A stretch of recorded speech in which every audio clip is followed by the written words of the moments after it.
All right, Shalom, Shalom. First and foremost, I'd like to give all the honor, the praise, and glory unto Yahweh, Bahashem, Yahweh Shai, Bahashem, Rachak Wadash. Double honors to the elders and apostles, a great millstone who rule well. Peace, salutations to the elect scattered abroad. This is Brother Barbazar here with a lesson, and Lord willing, it's edifying. All right, and this lesson will be entitled, He Hath Not Dealt So with Any Nation. Going into the, main talk going on right now with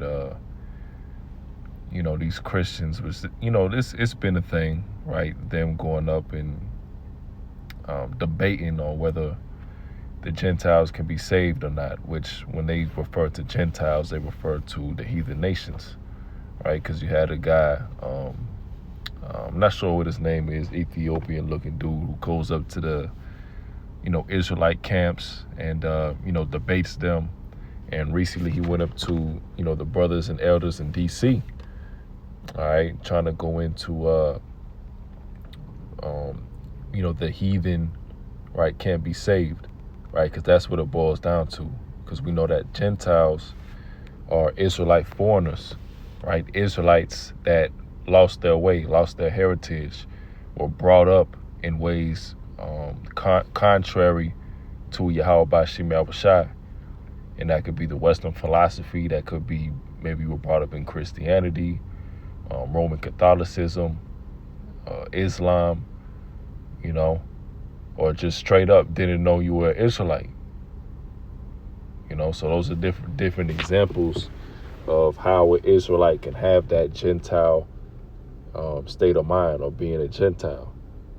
Even coming up in Babylon the Great in the U.S., before brothers came into the truth, you would be considered Gentiles, right? Before you heard about the Hebrew Israelites, before you watch any lessons from the apostles and elders at GMS, right? Before any of that, you were just in the world. So any Israelite that was pretty much that's in the world before they wake up to the wisdom, knowledge, or understanding, they will be considered a Gentile. We're going to get that. All right, but first I want to start off with Psalms 147:20.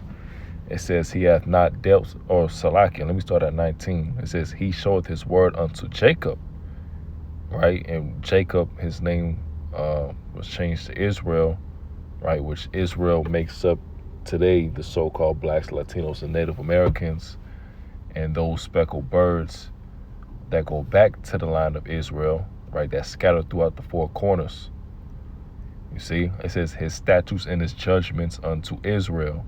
So the law, the promises, all right, the covenants, right, and his judgments, right, he showeth his word unto Jacob. He showeth his statutes, his laws, his commandments, his promises, right, his judgments unto Israel.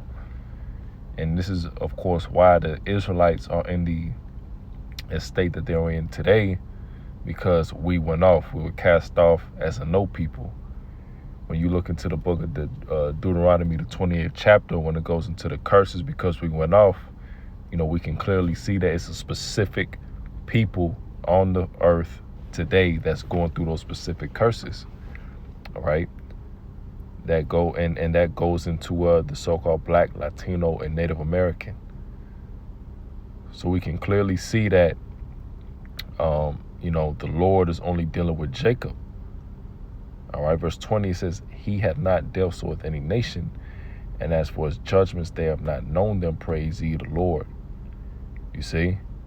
So salvation, right, is only to Israel, right? The judgment, that mercy extended, that was extended, that Yahweh Shai, came for that reconciliation, right? Because to reconcile, you need to have a prior relationship with, with that person, all right, in order to, pretty much patch things up, make things right again, restore what you once had.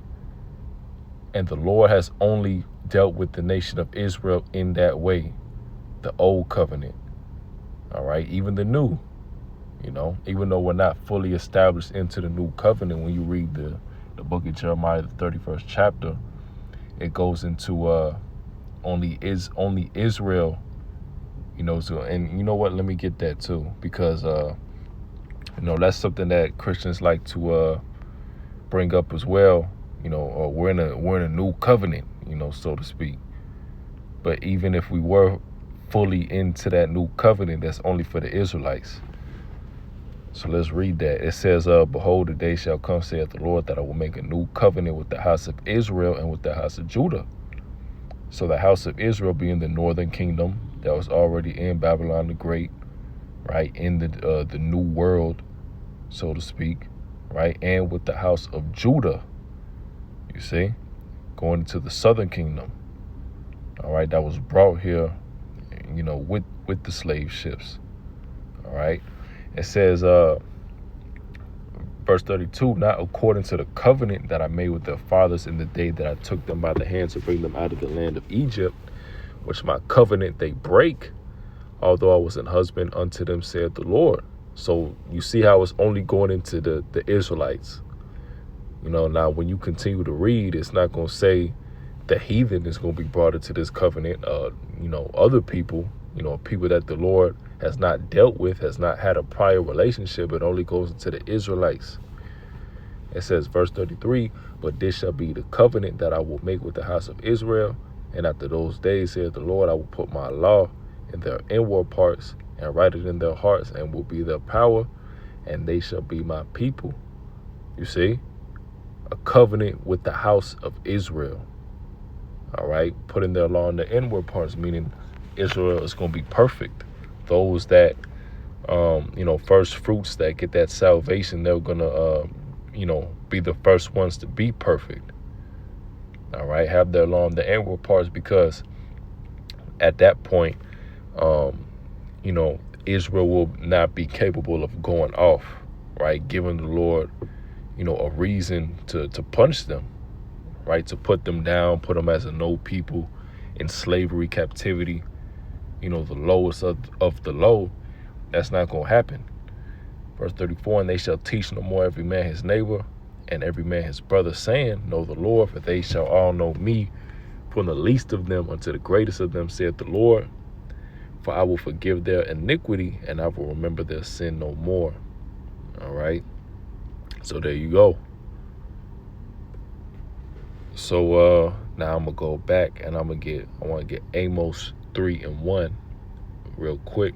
It says, hear this word that the Lord has spoken against you, O children of Israel, against the whole family which I brought up from the land of Egypt, saying, you see, you only have I known of all the families of the earth. Therefore I will punish you for all your iniquities. So that's why Israel is being punished the way it's being punished today. All right. You have I known of all the families of the earth. The families mean what? Right? The nations. We can get that word for families real quick.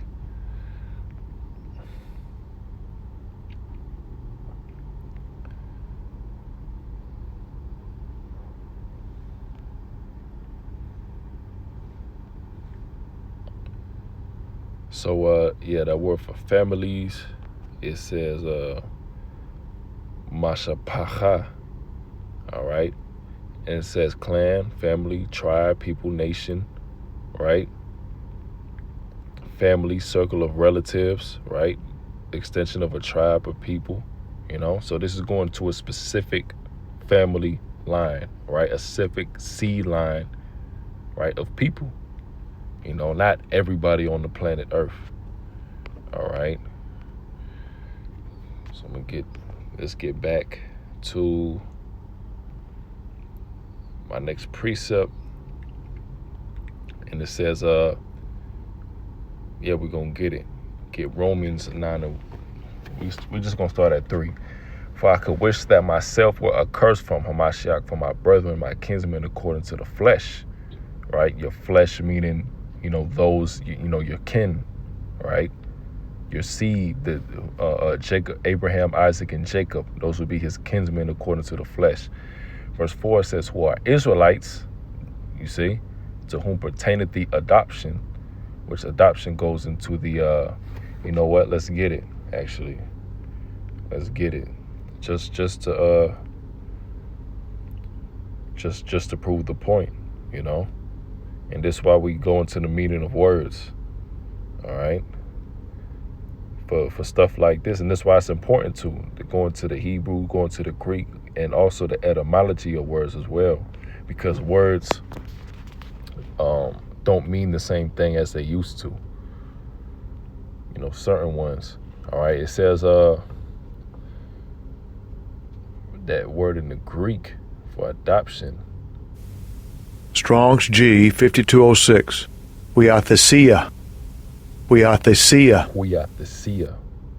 It says adoption of sons, the relationship which Yahweh was pleased to establish between himself and the Israelites in preference to all the other nations. That's what it means. All right. So you can't get around this. No matter what you try, you can't get around it. All right. Verse 4. Let's keep on reading. It say, who are Israelites, to whom pertaineth the adoption and the glory and the covenants and the giving of the law and the service of the Most High and the promises. So this is very specific. All right. What Paul is going into is very specific. Right. Even when you go into the book of Romans, right, when who he was writing it to, it goes into the saints. All right, which we know who the saints are. The saints are the Israelites. All right, it says, verse 5, it says, whose are the fathers, and of whom, as concerning the flesh, Hamashiach came, who is over all, Yahweh bless forever. Amen. So the Lord only came back to redeem the Israelites, to bring the Israelites back to the Father. Why? Because they broke the covenant. That covenant that was made between the Most High and the Israelites, all right, that was only between them. All right, the other nations had nothing to do with that. All right. And I also want to get real quick Ephesians 2. Before I get Ephesians 2, I want to get 1. It says, Paul, an apostle of Yahweh Shah HaMashiach by the will of the Most High, to the saints which are at Ephesus, and to the faithful in Hamashiach Yahweh Shah. Because, you know, the Christian will try to get Ephesians 2 as thinking it's a cut, not knowing who it's talking about. All right. Paul was writing this letter to the saints, Israelites, which are at Ephesus. And how can we prove that? Let's get to Psalms 50 and 5. It says, gather my saints together unto me, those that have made a covenant with me by sacrifice. You see? So who made the covenant with the Lord by sacrifice? It was the Israelites. All right. To Ephesians 2. It says, we're going to get right to the point. And 11. Wherefore, remember that ye being in time past Gentiles in the flesh, remember ye being in. So how can you formally be a Gentile, right? If the heathen nations are just Gentiles, then how would they before be a Gentile? And no, it don't work like that. All right. It means being in a Gentile state of mind. The Israelites being in time past Gentiles in the flesh. You see? So, you know, Israelites that completely lost his way, following after other idols, committing adultery, right? Just doing things that were against Yahweh B'Shem Yahweh Shai. All right. You know, performing lewd sexual acts, right? Fornication, you know, praying in Jesus and Yahweh and Allah. All right.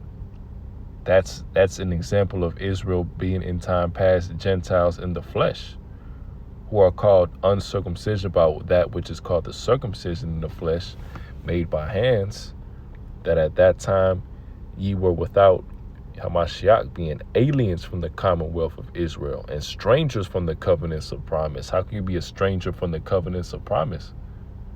All right. The covenants of the promise was only given to Israelites. So that's how they were strangers. All right. Being away, being astray from Yahweh B'Shem Yahushai. All right, having no hope and without the Lord in the world. But now in Hamashiach Yahushai, ye who sometimes were afar off are made nigh by the blood of Hamashiach. All right, and the heathens were never far off. They were just never, they were never even in the equation. They were never, How were the Israelites far off? All right, because they went away from Yahweh B'Shem Yahushai, so that made them far off. Right? It's going to be a reconciliation, and we're going to get that. All right, it says, for he is our peace, who hath made both one, and hath broken down the middle wall of partition between us, between the those that came up knowing that they're Israelites versus those that didn't, that go back to the line of Jacob. It says, having abolished in his flesh the enmity, even the law of commandments contained in ordinances, for to make in himself of twain one new man, so making peace, and that he might reconcile both unto the Most High in one body by the cross, having slain the enmity thereby. All right, so let's get this word for reconcile. All right, because you can only reconcile something that has a previous relationship, restoring something back. All right, it says let's get this word for the Greek. Strong's G 604, apakatalasso. Apakatalasso, to reconcile completely, to reconcile back again. What do the heathen nations have to reconcile with Yahweh B'Shem Yahushai? Nothing, because they never had a relationship with the Lord in the first place. It says, bring back a former state of harmony. Bring back a former state of harmony. You see? And when the Israelites, when everything was good, right? It was beautiful. Going back to King David, in rule, King Solomon, 40 years of peace, and that's what we want to bring back, that tabernacle of David, which the tabernacle of David, the Israelites were in rulership and the heathen were in subjection, all right, to that rulership, you see? And that's what we want, all right? And that's exactly, what Yahweh B'Shem Yahushai is getting ready to do, right? Bring back, right, to reconcile that relationship with the Israelites again. And we're seeing that, brothers waking up, right? The Hebrew Israelite awakening, all right? And eventually, once all these prophecies come to pass, the Lord is going to make his return and save his elect of the nation of Israel. There's not an elect, a Chinese Edomite slipping through the cracks and to gain salvation. No, this is only talking about the Israelites. Right now, there are those that maybe look like the heathen. You can look like an Edomite, look like a so-called Chinese, Arab, all right, Japanese, but you go back to the nation of Israel, and we speculate that by the Spirit, but hey, as it says, that's part of the prophecy. Israel is going to be scattered throughout the four corners of the earth, But, that'll do it with the lesson. The Lord word that was edifying. So with that, I want to give all the honor and praise and glory unto Yahweh B'Shem Yahushua B'Hashem Rahakwadash Shalom.